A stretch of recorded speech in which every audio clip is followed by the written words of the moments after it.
Hi, Amy Room back with the reasonableness test from the TLO case. So earlier in the last video, we talked about the two-prong test from the TLO case, talking about search and seizure in schools. We said that the reasonableness standard was relaxed a bit in schools. So these are the requirements. The search must be justified at its inception, which means that there must be reasonable grounds that the search will turn up evidence that the student has violated or is violating either the law or the rules of the school.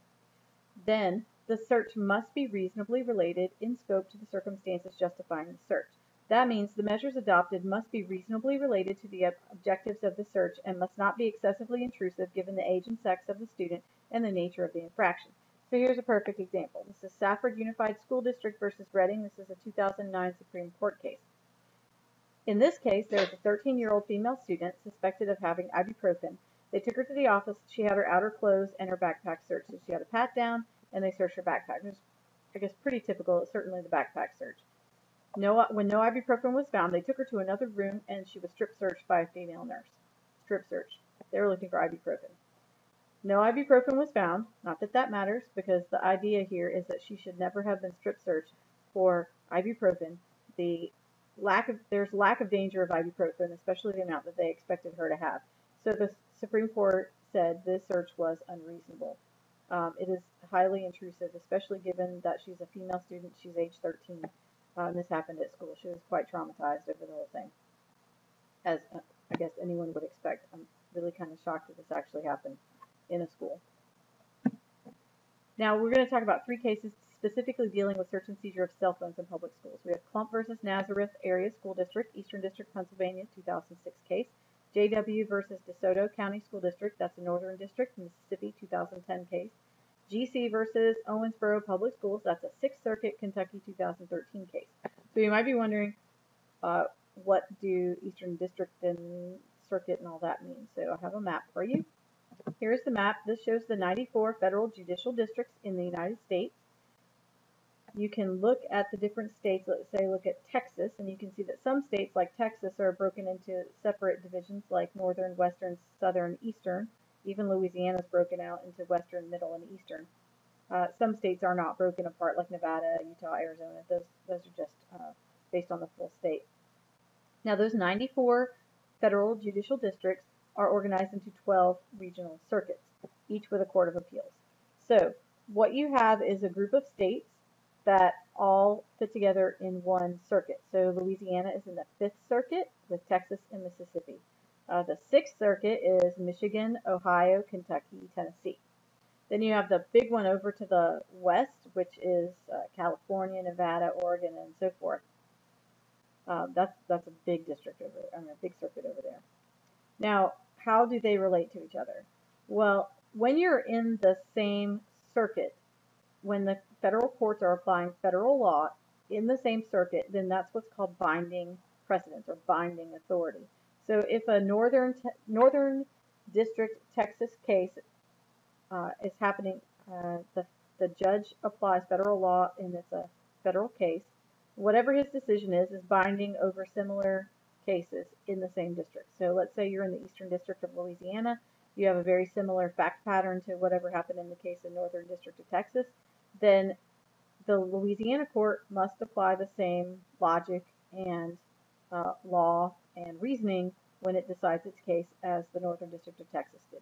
That way everyone in every state in the 5th Circuit will come up with the same decision in similar cases.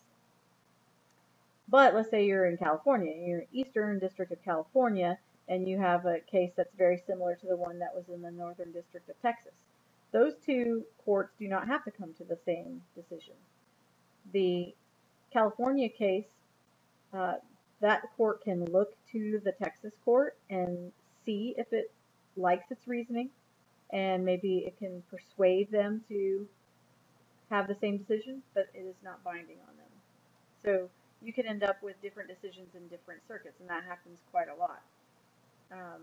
One of the functions of the Supreme Court is actually to take a look at the whole country and see, are there times when different districts or different circuits are deciding different things for federal law?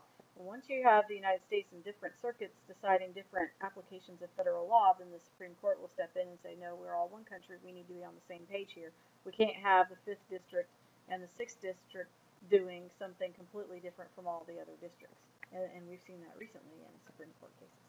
And it doesn't mean they're making law. It means they're making sure everyone is on the same page in our country so that we can operate as one country. So the first case for searching cell phones in public schools is Clump versus Nazareth Area School District. This is Eastern District, Pennsylvania, 2006. It's in the 3rd Circuit. The student's cell phone accidentally fell out of his pocket, and a teacher confiscated it because possession of a cell phone on campus was a violation of school policy. The teacher and assistant principal used the phone to call other students to see if they could catch other students violating the school's policy. The assistant principal also impersonated the student while instant messaging with the student's brother. The assistant principal found evidence of drug activity while searching the phone. The holding, or the decision of the court, was that it was reasonable to seize the phone, which I think we all know because we do this in our own schools, but it was unreasonable for the teacher and assistant principal to search the cell phone. Their methods were too intrusive. They had no reason to suspect at the outset of their search that they're going to find drug activity, right? Keep this in mind. The phone falls out of his pocket. No one's going to immediately assume that the kid had drugs. Like every time a student shows up with a phone, you don't immediately associate that with drug activity. It's not like back in the day when the kids had beepers and you're like, I wonder what that's for. So this is kind of a no-brainer case to me. This happens all the time. We take the phone, but we're not going to go digging through it just because someone had a phone on campus. Then you have JW versus DeSoto County School District. This is Northern District, Mississippi, 2010. This is the 5th Circuit, the same as Louisiana. The facts of the case were that a teacher confiscated the phone of a student who was caught texting in class, and the administrator searched the phone and found photos that they said were indecent and also indicated gang activity. The holding of the case, or the decision of the court, is that the search was reasonable. The student was caught texting, and the school acted reasonably to determine to what end the student was using the phone. Perhaps he was cheating or communicating with another student who would also be in violation of the school rules.